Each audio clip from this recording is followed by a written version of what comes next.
예, 우리 앞뒤에 계신 분들, 좌우에 계신 분들 보시면서 인사하겠습니다. 사랑합니다. 축복합니다.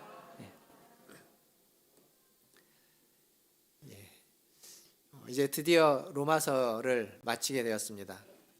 그동안 1년이 넘는 기간 동안 함께 로마서 말씀을 들으면서 복음에 귀를 기울여 주신 우리 성도님들을 주님의 이름으로 축복합니다.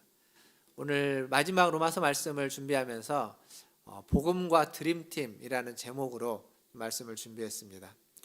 드림팀이라는 말은 최고의 선수들로 구성된 최고의 팀을 의미합니다. 이게 그냥 일반적으로 쓸 수 있는 말인데 이 드림팀이 원래 고유명사로 쓰였던 적이 있습니다. 처음 아마 쓰였을 때가 그때일 텐데 1992년에 바르셀로나 올림픽에서 미국의 농구 대표팀을 일컬어서 드림팀이라고 했습니다. 왜 그랬냐면 그 전 올림픽, 그때가 이제 1988년 서울 올림픽인데 그 전 올림픽까지 그 농구 선수로 출전할 수 있는 자격이 프로는 안 됐습니다. 아마추어만 가능을 했는데 그러다 보니까 미국 대표팀의 아마추어만 참석을 해서 출전을 해서 성적이 그렇게 별로 좋지 않았습니다. 그래서 뭐 로비를 했는지 어떻게 했는지 규정이 바뀌었죠. 92년도에는 규정이 바뀌어서 미국의 NBA라고 하는 프로 선수들, 뭐 농구 좋아하시는 분은 다 알겠지만 뭐 마이클 조던, 피펜 이런 선수들이 올림픽 국가대표로 참여를 했습니다. 성적이 어떻게 됐느냐? 모든 경기를 다 이겼을 뿐만 아니라 모든 경기의 점수차가 보통 40점에서 50점 차, 그렇게 점수차를 내고 다 이겼습니다. 뭐 게임이 안 되는 거죠. 그런 팀을 드림팀이라고 합니다. 오늘 우리가 말씀을 보면 이렇게 최고의 드림팀으로 바울이 복음을 전하고 또 이 로마서에 있었던 명단 중에 오늘 읽었던 본문에 있는 이 사람들을 바울의 드림팀 혹은 복음의 드림팀이라고 이야기할 수 있지 않을까라는 생각이 듭니다. 그래서 오늘은 이 드림팀에 대해서 좀 같이 생각을 해보고 이어서 나오는 뒷부분에 맨 마지막 다시 한번 이 복음에 대한 그리고 그 복음을 찬양하는 송영에 대한 말씀으로 오늘 마무리를 할까 합니다. 그 복음이 어떤 메시지를 우리에게 주기를 원하는지를 살펴보려고 하는 거죠. 먼저 로마서 16장 앞부분에도 명단이 나옵니다. 앞부분에도 뭐 20여 명이 넘는 사람들의 명단이 거기에 쭉 나오는데 기억해 보시면 그때 로마서 1장 16장 1절부터 말씀을 두고 제가 이야기를 할 때 설교할 때가 언제였냐면 재직헌신 예배 때입니다. 그리고 설교 제목이 작은 예수가 되라 였습니다. 그래서 이 사람들, 여기 앞부분에 나오는 사람들은 작은 예수다라고 제가 말씀을 드렸고 지금 오늘 우리가 읽었던 21절부터 23절에 있는 말씀, 이 사람들은 드림팀이라고 따로 좀 구분해서 말씀을 드리고 있습니다. 왜 그런지 나중에 이제 이해를 하실 수 있는데 일단 이 드림팀은 세 그룹으로 구성되어 있습니다. 첫 번째는 동역자 그룹, 그리고 두 번째는 이 말씀을 대필했던 어떤 서기관 그룹이라고 할 수 있는 그룹, 그리고 세 번째는 교회를 돌보는 어떤 교회와 성도들을 케어해주는 그룹, 이렇게 그룹을 나눠서 간단하게 좀 말씀을 보려고 합니다. 먼저 21절을 보겠습니다. 21절 같이 한번 읽어보겠습니다. 시작. 나의 동역자 디모데와 나의 친척 누기오와 야손과 소시바더가 너희에게 문안하느니라. 여기 우리가 잘 모르는 이름들도 많이 있지만 가장 대표적인 동역자인 디모데가 나옵니다. 디모데는 아주 오랜 시간 동안 바울과 함께했던 동역자입니다. 바울의 전도여행, 2차 전도여행을 함께 했고 2차 전도여행에서 여러 가지 어려움들을 같이 겪었습니다. 뿐만 아니라 고린도 교회가 어떤 분쟁이 있고 분란이 있을 때 바울이 고린도 교회의 그 분쟁을 잠재우기 위해서 디모데를 파송하기도 합니다. 그게 고린도전서에 등장하고 있습니다. 뿐만 아니라 목회서신 중에 디모데 전서, 디모데 후서를 바울이 써서 그 디모데에게 말씀을 전하고 디모데를 하나님의 사람으로 키우는 그러한 동역자로서 이 디모데가 등장하고 있습니다. 이 하나님의 일에는 이런 동역자가 꼭 필요합니다. 저에게도 필요하고 여러분들에게도 필요합니다. 하나님의 일은 혼자 할 수 있는 일이 아닙니다. 동역자라는 것은 우리와 같은 생각과 같은 마음을 품는 사람들, 가치를 공유하고 뜻을 공유하는 사람들 뿐만 아니라 어려움도 같이 공유하고 어려움도 같이 겪어내고 그리고 기쁨도 같이 겪어내는 사람들. 그러니까 영광도 함께 받지만 성공도 함께 하지만 좌절도 실패도 함께 겪는 사람들. 그런 사람이 동역자입니다. 영광은 함께 받고 실패는 나몰라라는 사람은 동역자라고 할 수 없습니다. 그러니까 우리에게는 그런 사람들이 필요한 거죠. 우리 모두가 똑같을 수는 없습니다. 마음과 생각을 공유한다고 해서 모두가 똑같은 생각을 품고 똑같은 가치를 품을 수는 없습니다. 그러나 그 다름이 서로의 부족함을 보완해주는 그러한 공동체, 그러한 사람, 그게 바로 동역자입니다. 제가 여러분들에게도 동역자가 필요하고 저에게도 동역자가 필요하다고 했습니다. 저도 그런 동역자를 만들고 찾고 세우기 위해서 노력을 하는 거죠. 먼저 우리 교역자들과 함께 그렇게 동역자가 되기 위해서 우리 교역자들하고 매주 토요일마다 이렇게 책을 정해서 책을 한 부분씩 읽고 서로 나눕니다. 그러면 책 내용을 기반으로 하지만 우리가 경험했던 거, 겪었던 거, 생각하는 거, 그리고 어떤 가치와 철학을 함께 나누는 겁니다. 그렇게 해서 오랫동안 함께 동역할 수 있는 사람을 세우고 찾아가는 과정이죠. 저뿐만 아니라 여러분들에게도 그러한 것이 필요합니다. 아마 여기 계신 많은 분들은 이미 10년, 20년 오랫동안 동역자 관계로서 함께 동역을 해오신 분들일 겁니다. 근데 지금은 이제 예전과 같지 않아서 나이도 그렇고 형편도 그렇고 상황도 그래서 예전처럼 무슨 일을 함께 도모하거나 동역하지는 못하는 것이 현실입니다. 그럼에도 불구하고 꼭 기억할 건 우리가 동역자였고 지금도 동역자라는 사실입니다. 그래서 동역자인 우리 지체들을 보면서 그들을 위해서 기도해주고 우리 연세가 많으신 우리 권사님들, 집사님들, 우리 장로님들은 그 연세가 많은 그 상황에 그 노년의 상황에 하나님과 함께 갈 수 있도록 서로를 위해서 격려해주고 위로해주고 힘을 주고 기도해주는 일, 그게 동역자로서 동역하는 일이라고 말할 수 있습니다. 그리고 상대적으로 좀 젊은 분들, 지금 동역자를 찾고 있고 또 동역자를 찾았고 그 동역자와 함께 동역을 해야만 하는 분들 또한 기억할 게 있습니다. 앞에서도 말씀드렸지만 동역자는 희노애락을 함께하는 사람입니다. 동역자는 기쁨도 함께하고 슬픔도 함께하는 사람입니다. 동역자는 고난도 함께 받고 영광도 함께 받을 수 있는 사람입니다. 어느 것 하나만을 받으려고 하고 다른 것은 받지 않으려고 한다면 우리는 함께 동역자가 될 수 없습니다. 그러다 보니까 앞으로 겪는 수많은 일들, 동역을 하고 동역자와 함께하는 모든 과정 속에서는 갈등이 생기게 되고 어려움이 생기게 되는 거죠. 그 갈등과 어려움을 나몰라라 하고 뒤돌아서고 내팽개치고 떠나버린다면 동역자는 될 수 없을 겁니다. 근데 그 상황 속에서 그 어려움과 그 갈등을 함께 겪어내고 함께 참고 함께 인내해내는, 서로 손잡고 그 길을 같이 걸어가는 사람, 그들이 동역자인 거죠. 저는 오늘 이 예배에 참여하는 우리 문화천 제일교회 모든 성도들이 모든 의미로 각각 다른 의미일 수 있겠지만 모두가 다 동역자로서 연결되고 동역자로서 한 공동체를 이루어 가시기를 주님의 이름으로 축원드립니다. 두 번째로 바울의 드림팀에는 동역자 그룹 말고 아까 제가 서기관 그룹이라고 하는 바울의 이 로마서를 대필해서 써주는 더디오라는 사람이 있습니다.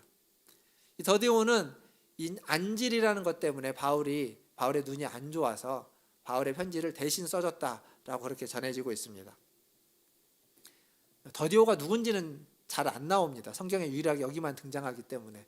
그러나 우리가 기억할 거 뭐냐면 로마서는 분명 바울의 저작입니다. 바울이 썼지만 그것을 대필했던 더디오가 있고 또 그것을 들고 가서 전해준 16장 앞에 나오는 베베가 있습니다. 즉 바울 혼자서 이것을 쓰고 전해주고 혼자 그 일을 다 하지 않고 함께 그 일을 했던 사람이 있다는 겁니다. 하나님의 말씀을 전하는데 하나님의 말씀을 가르치는데 함께한 사람들이 있는 겁니다. 제가 부목사로 섬겼던 교회 중에 한 교회는 매달 월보라는 걸 발행했습니다. 월보를 발행하면 그 월보 안에 목사님의 설교문이 한 페이지를 장식합니다. 한 페이지가 목사님의 설교문인데 그 설교문은 목사님이, 저도 이제 설교 원고가 있는데 이 원고를 주는 것이 아니라 한 집사님이, 지금은 권사님이시지만 그때 집사님이 목사님의 설교를 듣고 그걸 기록한 겁니다. 그러니까 설교를 듣고 뭐 그 순간에 바로 기록 못하니까 녹음된 걸 다시 들으면서 그걸 다 녹취록이라고 하죠. 녹취한 기록입니다. 근데 이 그분이 월 보니까 한 달에 한 번씩만 그 일을 하느냐? 그렇지 않고 매주 그 일을 하셨습니다. 예전에는 뭐 월보에도 실렸지만 예전에는 주보에도 지난주 설교에 요약해가지고 주보 한 면에 지난주 설교했던 요약이 실렸습니다. 그것도 그분이 직접 설교를 듣고 다시 녹취한 걸, 녹취록을 만들어가지고 그걸 요약해갖고 거기다 쓰는 일을 매주 하셨습니다. 매주. 근데 그게 한 해, 두 해 한 것이 아니라 10년, 20년을 해오셨습니다. 생각해 보십시오. 한 번 설교를 듣고 은혜 받고 우리는 끝나지만 그것을 녹취록을 만들려면 그 설교를 몇 번 들어야 되는지 모릅니다. 수없이 많이 듣겠죠. 그리고 그것을 또 정리를 해야 되고 요약본을 만들어서 주보에 실으려면 그 내용을 정확하게 이해해서 축약을 시켜줘야 됩니다. 그걸 매주 했다는 건 설교자보다, 설교한 사람보다 훨씬 더 많이 그 설교에 대해서 듣고 보고 묵상하고 생각하고 정리하신 분입니다. 그러다 보니까 이분이 어떻게 되냐면 나이가 굉장히 40이 훨씬 넘은 뒤에 공부를 하셔가지고 독서 지도사 자격증을 따서 독서 지도를 하고 그리고 책을 쓰고, 이분이 썼던 책 중에 대입 수능생들을 위해서 그 논술 첨삭지도 가이드라는 책도 있고요. 그리고 성경 독서 가이드라는 책도 있습니다. 책만 쓴 게 아니라 이분이 하나인이라는 그 성경 독서 연구회 이런 걸 만들어 가지고, 하나인이 무슨 의미냐면 하나님의 나라를 위한 일꾼들, 그래서 하나인 이렇게 했습니다. 하나인이라는 데를 만들어서 성경을 어떻게 독서를 잘 할 것인가를 계속 이야기하고 또 가르치기도 하고 있습니다. 제가 왜 이 권사님 말씀을 드리냐면 성경이라는 게 목회자들만의 전유물이 아니라는 겁니다.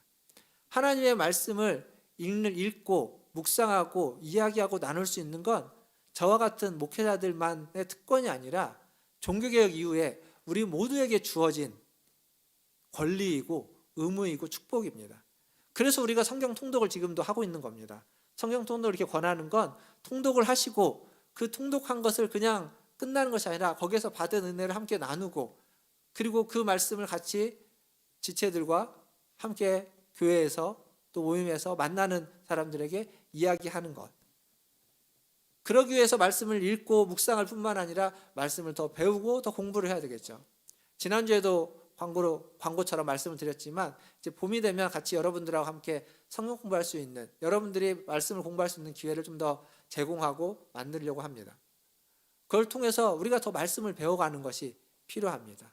그게 동역자로서, 드림팀의 한 구성원으로서, 하나님의 교회의 한 일원으로서 마땅한 일이라는 것을 잊지 마시기를 바라겠습니다.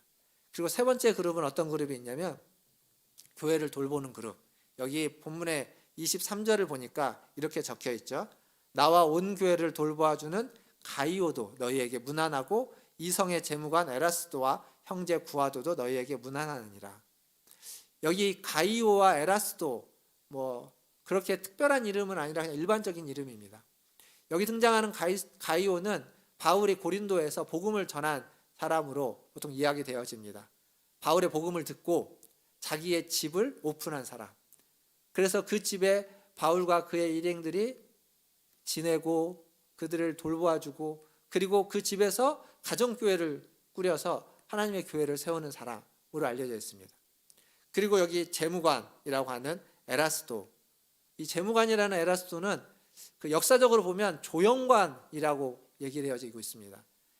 이 조영관이라는 사람은 지금으로 말하면 어떤 일을 하는 사람이냐면 도시건축과, 우리나라 그 공무원들 한 부서 중에 도시를 아름답게 만들고 도시의 어떤 그런 조형이나 이런 것들을 만드는 사람, 그런 역할을 했던 사람이 바로 이 에라스도입니다.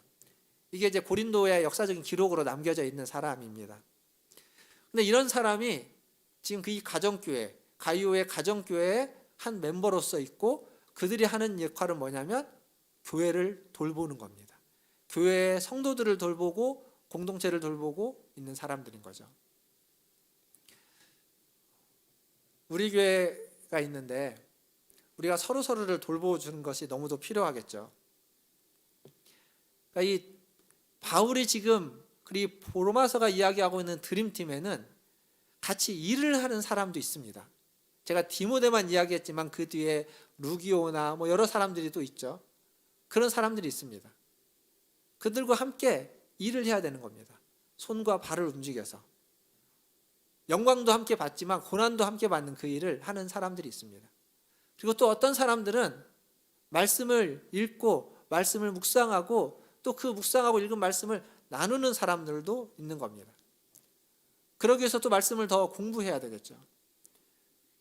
여러분들이 우리가 성경 통독을 하면서 지금 이제 금요일이 되면 한 주 동안 읽을 분량을 다 읽었습니다라고 해서 이제 완료 문자를 카톡방에 같이 공유를 하는데 그냥 완료 한마디만의 공유가 아니라 여러분이 한 주 동안 읽었던 말씀 중에 은혜 받았던 말씀 한 구절 그리고 뭔가 새롭게 깨달았던 거 성경을 읽으면서 기뻤던 거 또 혹은 고민이 됐던 거 뭐든 그것들을 한두 마디씩 함께 나누는 것 그게 바로 이 역할을 하는 말씀을 쓰고 말씀을 읽고 말씀을 듣고 말씀을 묵상하고 그 말씀을 나누고 전달하는 그러한 역할들을 하는 사람입니다.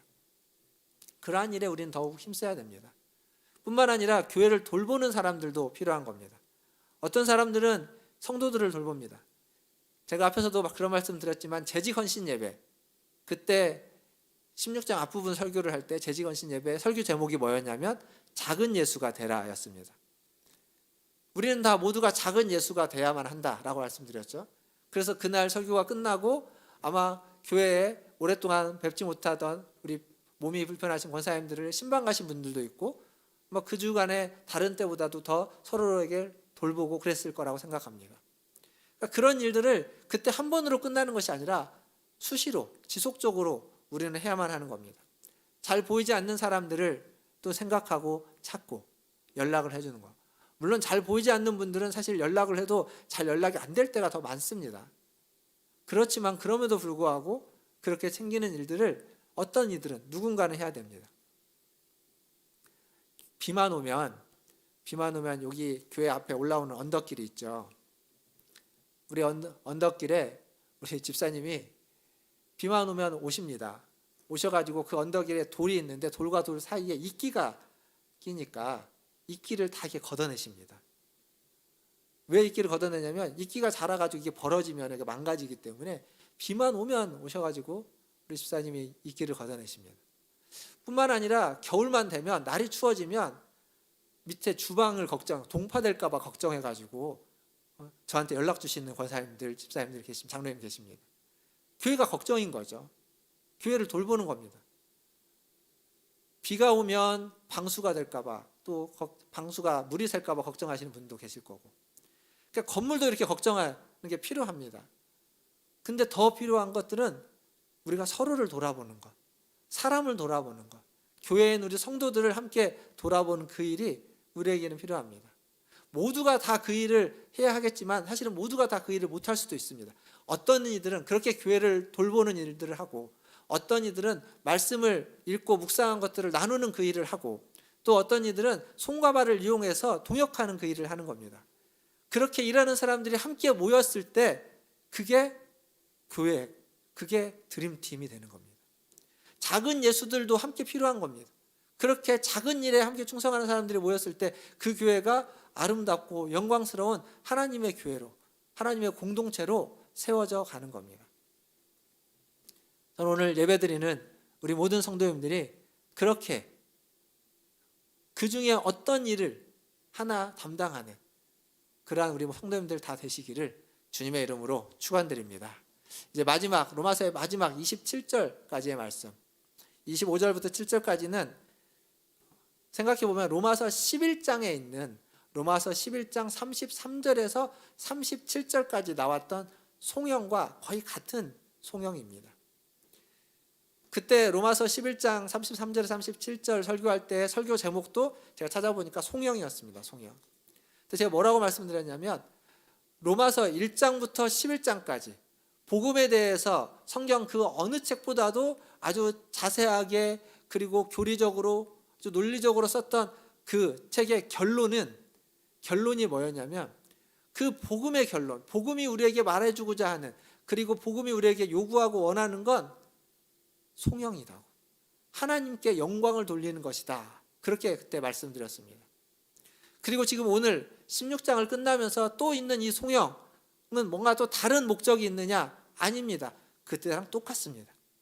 송영은 로마서의 교리 부분이든 혹은 12장부터 16장까지 삶에 대한 실천에 대한 부분이든 복음의 교리나 복음의 실천이나 모든 부분을 통틀어서 그것이 목적하고 그것의 결론이고 지향하는 바는 뭐냐면 하나님께 영광을 돌리는 겁니다. 하나님을 영화롭게 하는 것, 그것이 바로 우리의 신앙, 우리에게 주어진 복음, 교리와 우리의 삶의 이유이고 목적이야만 하는 겁니다. 이 로마서 말씀을 준비하다 보니까 그 존 스토트라는 분이 쓰신 로마서 강해라는 단권이지만 책이 있습니다. 그 책에 보면 이 마지막 부분에 송영 부분을 4가지로 구분해 두고 있습니다. 4가지 주제가 있다는 거죠. 하나는 뭐냐면 하나님의 영광, 하나님의 능력, 그리고 그리스도의 복음, 그리고 열방 민족의 모든 민족을 위한 복음, 그리고 마지막은 하나님의 지혜에 대한 찬양. 이렇게 4부분으로 구성되어 있다라고 적고 있습니다. 각각에 대해서 그 책에 막 설명해 주고 있습니다. 오늘은 제가 그 4가지를 설명할 건 아닙니다. 나중에 기회가 되면 그 4가지를 나눠서 저도 따로 좀 설교를 하면 좋을 것 같습니다. 그런데 이 4가지 주제를 가만히 생각해 보면 이게 로마서를 제가 처음 전할 때 앞에서 로마서 1장에서 첫 번째, 두 번째, 세 번째에 다 했던 내용들입니다. 로마서 1장 16절을 보십시오. 1장 16절에 뭐라고 되어 있냐면 복음은 16절 좀 화면에 비춰주시면 감사하겠습니다. 복음은 모든 믿는 자에게 구원을 주시는 하나님의 능력이다. 그렇게 이야기하고 있습니다. 성경에 나와 있는 하나님의 능력, 복음은 하나님의 능력이다. 모든 믿는 자들에게 구원을 주시는 하나님의 능력이다. 1장에서 이야기해주고 있습니다. 그리고 1장 2절을 보면 복음은 뭐라고 말하냐면 성경에 미리 약속하신 것이다. 성경에 미리 약속하신 것이 복음이다. 바로 그리스도가 복음이다. 복음은 하나님의 능력이고 복음은 예수 그리스도의 복음이다. 이거 1장 2절에서 말씀드렸습니다. 그리고 1장 5절에 가보니까 뭐라고 되어 있냐면 복음은 모든 이방인이 믿어 순종에 이르게 하는 것. 믿음의 순종, 그때 그렇게 말씀드렸죠. 이 믿음의 순종이다. 복음이라는 건 모든 이방인, 오늘 우리가 읽었던 본문에는 모든 민족이 믿어 순종에 이르게 하기 위한 것이다. 그러니까 지금 이 송영에 나오고 있는 이 부분은 로마서 앞부분에서 이야기했던 것들을 고스란히 그대로 다시 반복해 주고 있습니다. 동시에 그게 로마서 전체의 결론이기도 하다는 이야기입니다. 앞부분에 로마서 2번째 설교인가요? 그때 할 때 로마서의 결론은 믿음의 순종, 믿어 순종에 이르게 하는 것이다. 로마서 1장 5절과 우리가 읽었던 본문 로마서 16장 26절 여기에 앞과 뒤에 나온다라고 말씀드렸습니다. 즉 마치 복음이란 이 믿어 순종에 이르게 하는 것이 로마서 전체를 감싸고 있는 것 같습니다. 마치 하나의 보자기가 되어서 그걸 감싸는 것입니다. 믿음의 순종, 믿어 순종에 이르게 하는 것. 하나님의 능력인 복음을 우리는 믿어야 됩니다. 그리고 그 믿음으로 하나님의 능력 앞에 서서 하나님의 그 복음 앞에 서서 우리는 그 복음에 순종해야만 하는 것. 그게 바로 로마서가 말해주고 있는 일입니다. 처음과 끝이 그런 거죠. 제가 로마서 이야기하면서 아마 계속 반복해서 로마서는 믿음만 강조하는 것이 아니라 실천을, 삶을 강조하고 있다. 행위를 강조하고 있다. 반복해서 말씀드렸습니다. 그리고 여러분이 기억하실지 모르겠지만 야고보서 설교할 때는 야고보가 행위만을 강조하는 것이 아니라 믿음을 아주 강조하고 있다라고 말씀드렸습니다. 그러니까 야고보서와 로마서는 하나는 행위이고 하나는 믿음을 말해주는 서신서가 아니라 로마서도 믿음과 행위를 함께 이야기하고 강조하고 있고 야고보서도 믿음과 행위를 강조하고 있습니다. 이 말은 무슨 말이냐면 성경은 믿음과 행위, 믿음과 실천, 믿음과 순종을 둘로 나눠서 이야기한 적이 없습니다. 언제나 이 둘은 하나입니다. 그래서 믿지 않는다는 말은, 불신앙이라는 말은 뭐와 같냐면 불순종과 같은 말입니다. 반대로 불순종은, 순종하지 않는 것은 뭐와 같은 거냐면 믿지 않는 것과 같은 겁니다.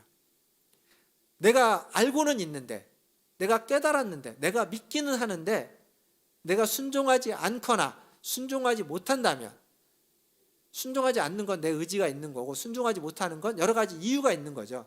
그럼에도 불구하고 순종하지 않거나 순종하지 못하는 모든 것들은 우리가 온전히 믿지 않는 것이다 라고 성경은 말해주고 있습니다. 내가 하나님을 믿는지, 내가 하나님의 말씀을 믿는지, 내게 신앙이 있는지 없는지 어떻게 알 수 있을까요? 우리가 성경을 통독합니다. 한 주간 말씀을 읽었습니다. 은혜를 받고 말씀에서 우리에게 어떻게 살아야 된다고 이야기를 했습니다. 근데 그것을 내가 믿는지 어떻게 알 수 있을까요? 내 그 말씀대로 순종하고 있는지 아닌지를 보면 됩니다. 오늘 제가 설교를 했습니다. 말씀을 전했습니다.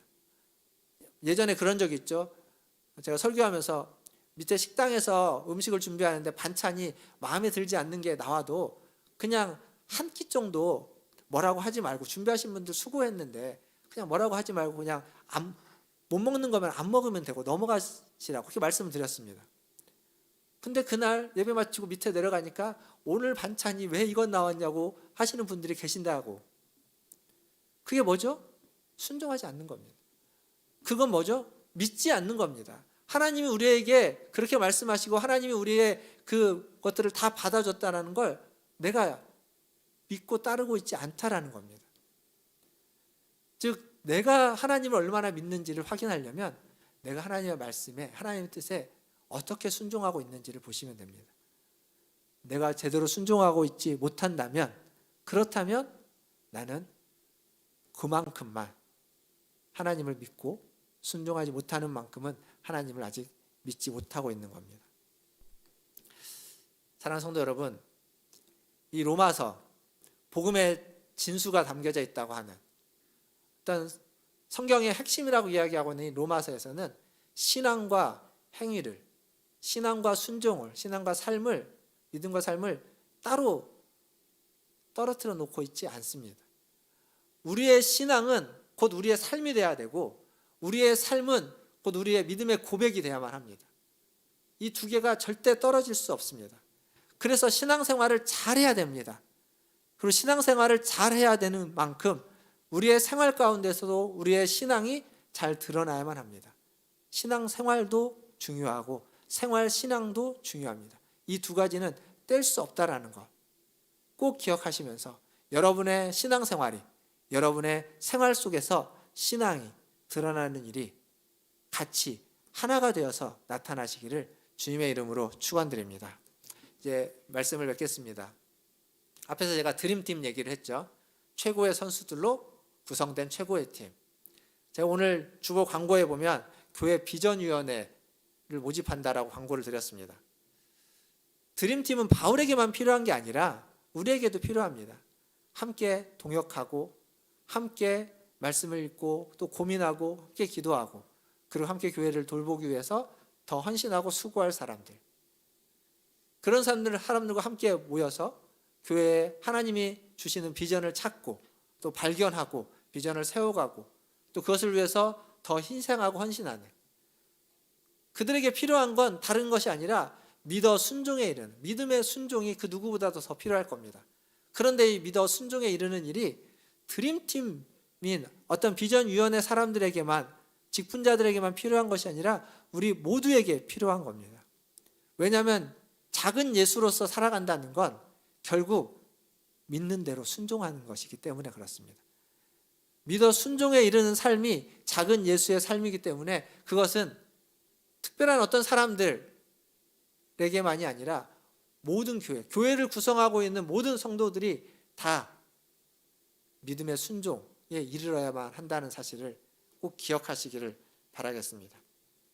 그리고 그렇게 되면 오늘 말씀 27절이 마지막인데 27절 앞에 26절에 보면 이렇게 끝납니다.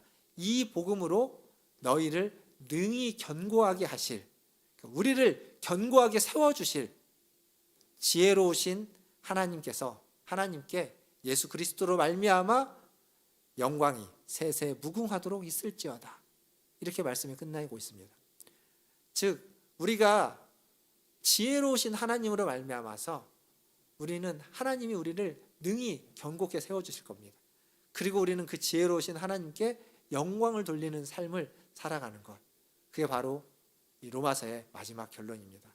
그래서 오늘 말씀을 마치면서 로마서 16장 27절 맨 마지막 구절을 같이 한번 읽도록 하겠습니다.